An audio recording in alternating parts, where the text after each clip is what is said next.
America ने Taiwan को अब तक का सबसे बड़ा हथियार पैकेज दिया है, बड़ी डील की है और चीन में बेचैनी बढ़ गई है। 3.67 अरब डॉलर का यह हथियार पैकेज है। इस बड़ी डील की वजह से एशिया और प्रशांत महासागर में भूचाल ला दिया है। ताइवान की सेना को मिसाइलें, रडार सिस्टम, गोला बारूद मिलेगा जो चीन के लिए खतरे की घंटी है। ताइवान स्ट्रेट में जंग छिड़ देगा। 2024 से लेकर 2025 तक अमेरिकी हथियार ताइवान को मिल जाएंगे, मतलब अभी जो डिलीवरी है वो शुरू हो जाएगी। अमेरिका ने 20 सितंबर 2025 को ताइवान को ये जो बिलियंस डॉलर का जो हथियार पैकेज है वो अप्रूव किया था। ये अब तक का सबसे बड़ी डील है। इसमें 500 से ज़्यादा जो है क्रूज़ मिसाइलें हैं, इसमें जिसकी रेंज जो होगी 270 किलोमीटर तक होगी और एयर टू एयर मिसाइल भी होंगे। काफ़ी हथियार दे रहा है, इलेक्ट्रॉनिक वॉरफेयर पॉड्स दे रहा है, रडार सिस्टम दे रहा है, लॉजिस्टिक सपोर्ट दे रहा है। ये ताइवान रिलेशन एक्ट 1989 के तहत है जो अमेरिका को ताइवान की डिफेंस में मदद करने का हक देता है। मतलब अगर ताइवान पर हमला होता है तो ये अमेरिका पर हमला माना जाएगा। इसी पर बातचीत करने के लिए वर्ल्ड वॉरियर में हमारे सहयोगी हैं।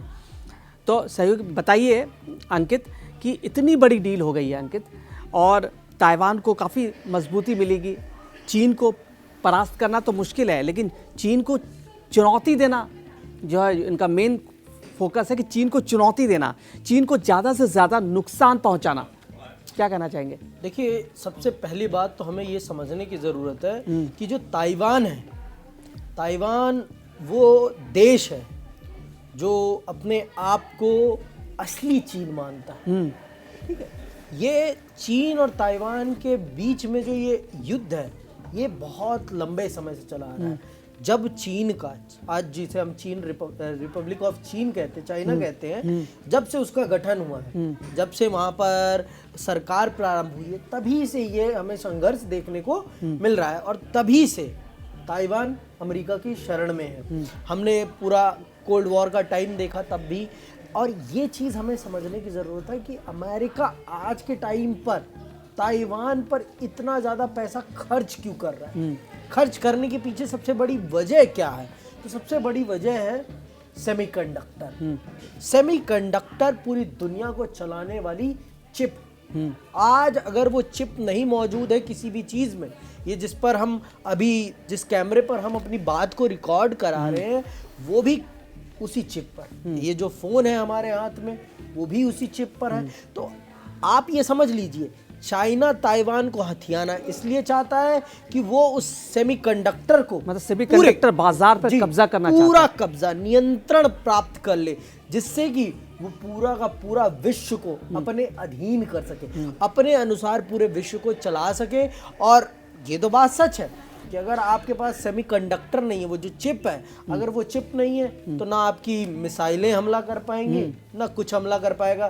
तो मतलब जिसके पास वो चिप होगी उसी के पास पूरी दुनिया की टेक्नोलॉजी की ताकत होगी, नहीं तो ये टेक्नोलॉजी धरी की धरी रह जाएगी, कुछ काम नहीं कर पाएगी। इसीलिए अमेरिका की मजबूरी कहिए या अमेरिका का दोस्ताना रवैया कहिए कि वो ताइवान पर इतना मेहरबान है और इतनी बेहतरीन उसे हथियार मुहैया करा रहा है जो कि सबसे एडवांस है, सबसे बेहतरीन है। और ये भी देखिए आप, पूरी के पूरे ताइवान को उन्होंने प्रोटेक्ट कर लिया है। जैसे एक समय था, आपने सुना होगा क्यूबा मिसाइल संकट का, क्यूबा के टाइम पर क्यूबा को जिस प्रकार से यूएसएसआर ने प्रोटेक्ट किया था, उसी प्रकार से सेम स्थिति आज ताइवान की है। ताइवान को वही प्रोटेक्शन अमेरिका देता है जैसे एक टाइम पर सोवियत देता था क्यूबा को। तो वही अहमियत जो क्यूबा की अहमियत सोवियत के लिए थी, वही अहमियत आज ताइवान की अमेरिका के लिए। ताइवान जो है चीन को कैसे चुनौती देगा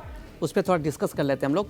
असिमेट्रिक वॉरफेयर दृष्टिकोण अपना रहा है, जिसे पोरपाइन रणनीति भी कहा जाता है। इसका उद्देश्य है स्वयं को इतना कठिन लक्ष्य बना दो, इतना कठिन लक्ष्य बना दो कि चीन के लिए आक्रमण की कीमत बहुत अधिक हो जाए, असीमित हथियार हो जाए, बड़े जहाज, विमानों के बजाय ताइवान छोटे और सस्ते और मोबाइल हथियारों पर ध्यान दे रहा है, जैसे कि हिमारस एंटी शिप मिसाइल है और ड्रोन है। बहुत क्षेत्रीय, मतलब ताइवान केवल ज़मीन, हवा और समुद्र ही नहीं, बल्कि साइबर स्पेस में भी चीन को रोकने की क्षमता विकसित कर रहा है। मतलब चीन के लिए ताइवान इतना मतलब कठिन चुनौती हो, यही वजह है कि ताइवान पर अब तक चीन हमला नहीं कर पाया है।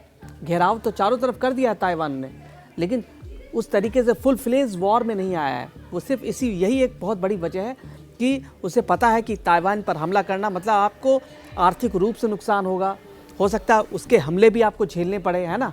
तो इस वजह से ताइवान पर आज भी हाथ नहीं रख पाया है, क्योंकि बैकअप अमेरिका का है पूरी तरह से। आप खुद ही कह रहे हैं कि सेमीकंडक्टर एक वजह है, जो सबसे बड़ी वजह है सेमीकंडक्टर, जो कि दुनिया में सबसे ज़्यादा वहीं पर है, ताइवान पे। और यही एक बहुत बड़ी वजह है कि उसको पूरी तरह से सुरक्षा कवच जो है वह अमेरिका ने दिया है। क्या कहना चाहेंगे इस पर? देखिए वही बात, और मैं आपको बता देता हूँ, यहाँ जो चाइना है ना, वो एक अलग रणनीति अपनाता है। वो कभी भी ताइवान और अपने बीच के कलह को समाप्त नहीं होने देता।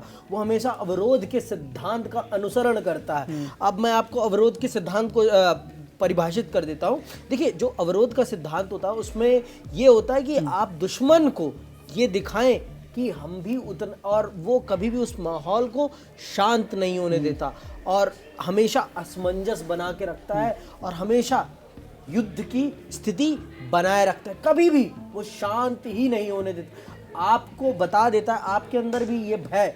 अवरोध का सिद्धांत जो कहता है कि आप अपने दुश्मन को इतना डरा दें कि उसे इस बात का खौफ हो जाए कि चाहे युद्ध जीते या ना जीते ये व्यक्ति, लेकिन आपको उतना नुकसान पहुंचा देगा, जिसकी आपने बात करी कि आपको उतना नुकसान पहुंचा देगा कि आपका जीतना और हारना एक बराबर हो जाएगा। कठिन चुनौती है आपके लिए। मतलब बहुत। और जैसा कि आपने कहा ही कि उसको बैकअप मिला है अमेरिका से, और जिसके ऊपर आज के समय पर जिस पूरी दुनिया में जिस भी देश के ऊपर अमेरिका का हाथ है, उस देश से टकराने की हिम्मत कोई कर ही नहीं सकता, ये तो निर्धारित है। और ताइवान जितना एडवांस देश, आपने खुद ही बताया कि टेक्नोलॉजी के मामले में ताइवान दुनिया के बड़े बड़े देशों को पीछे छोड़ता है। वो छोटा ज़रूर है, लेकिन टेक्नोलॉजी के मामले में वो दुनिया को अपनी टेक्नोलॉजी बेचता है। तो इसका मतलब पूरी दुनिया में जापान और ताइवान ही एक दो देश ऐसे हैं जो पूरी दुनिया को टेक्नोलॉजी बेचते हैं। जी, बहुत बेचते हैं। और यही वजह है कि बहुत हाथ रखना उन दोनों देशों पर आज के दौर में बहुत मुश्किल है। तो आर्थिक और तकनीकी रणनीति पर थोड़ा सा चर्चा कर लेते ताइवान का, कि सिलिकॉन सील्ड ताइवान अपनी वैश्विक आर्थिक स्थिति को सुरक्षा कवच के रूप में उपयोग कर रहा है। मतलब जो उनका सेमीकंडक्टर है उसको वो सुरक्षा कवच के रूप में पूरी दुनिया को दिखाता है कि अगर हम पर हमला हुआ, अगर हमें सेमीकंडक्टर का जो प्रभुत्व हमसे छिना, तो चीन के पास वो प्रभुत्व चला जाएगा और चीन इसका फ़ायदा उठाएगा, दुनिया को ब्लैकमेल करेगा, है ना। और चूँकि सारा सिस्टम पूरा जो टेक्नोलॉजी है वो सेमीकंडक्टर बेस है, हम लोग इसी पर चर्चा कर रहे हैं। ताइवान दुनिया के सबसे उन्नत चिप्स का उत्पादन करता है और उसकी रणनीति यही है कि पूरी दुनिया इन चिप्स पर इतनी निर्भर है कि ताइवान पर युद्ध वैश्विक अर्थव्यवस्था को तबाह कर देगा, जिससे अंतर्राष्ट्रीय हस्तक्षेप की संभावना बढ़ जाती है। मतलब कि बाकी देश भी, अमेरिका नहीं, बाकी देश, यूरोपियन कंट्री भी ताइवान की मदद के लिए आ जाएगी। शायद यही वजह है कि चीन अब तक ताइवान पर हमला नहीं कर पाया है। देखिए, वही बात है कि कोई भी, दुनिया का कोई भी देश ये नहीं चाहता कि चीन का पूरे प्रोडक्शन पर, पूरे प्रोडक्शन यूनिट पर कंट्रोल रहे। क्योंकि आप ही बताइए, अगर पूरी दुनिया के उद्योग पर एक देश का नियंत्रण हो जाएगा और पूरी दुनिया की टेक्नोलॉजी पर अगर एक देश का नियंत्रण, और वो भी ऐसा देश जो लोग कहने के लिए तो अपने आप को रिपब्लिक नाम जोड़ता है, लेकिन पूरी दुनिया को पता है कि वो रिपब्लिक के नाम पर क्या है, तानाशाही है कि क्या है, कुछ नहीं पता।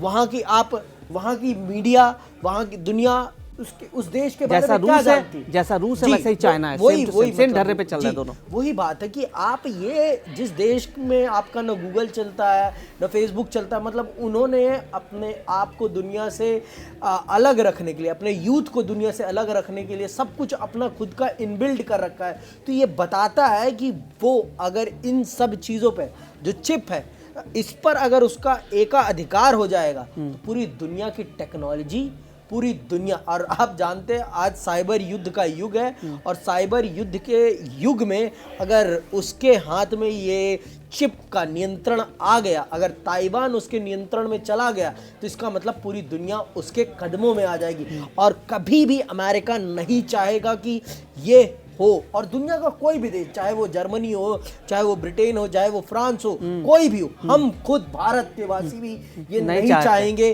कि चाइना के हाथ में ये चीज चला जाए, ताइवान उनके हाथ में चला जाए और दुनिया का पूरा टेक्नोलॉजी सेक्टर उनके हाथ में चला जाए। और आप भी जानते हैं और पूरा दुनिया ये जानता है कि आज का समय टेक्नोलॉजी का युग है, और अगर जिसके पास टेक्नोलॉजी पावर है वही दुनिया को लीड कर रहा है। फरवरी 2025 में शुरू की गई इस पहल के तहत ताइवान अपनी आर्थिक निर्भरता चीन से घटाकर अमेरिका, जापान और दक्षिणी पूर्व एशिया की ओर मोड़ रहा है। इस बड़ी डील के बाद चीन आग बबूला हो गया है और धमकी भी दे रहा है कि चीन ने इसे जो डील हुई है इसको खतरनाक करार दे रहा है।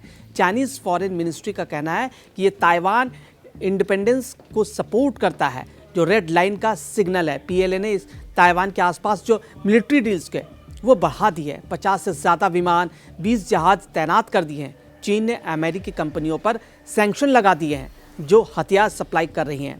विशेषज्ञों का मानना है कि ये ग्रे जोन टैक्टिस है, युद्ध नहीं है, लेकिन दबाव की राजनीति चल रही है। पिछले साल ऐसी ही डील्स पर चीन ने ताइवान स्ट्रेट में लाइव फायर ड्रिल भी की थी, डराने और धमकाने के लिए। तो इसी मुद्दे पर बातचीत करेंगे हम कल दोबारा से, किसी नए मुद्दे को हम लेकर के आएंगे आप वर्ल्ड वॉरियर में। तो वर्ल्ड वॉरियर आप देखते रहिए और वर्ल्ड वॉरियर के तमाम वीडियोज़ को लगातार शेयर करें, लाइक करें और सब्सक्राइब करें। देखते रहिए कड़क।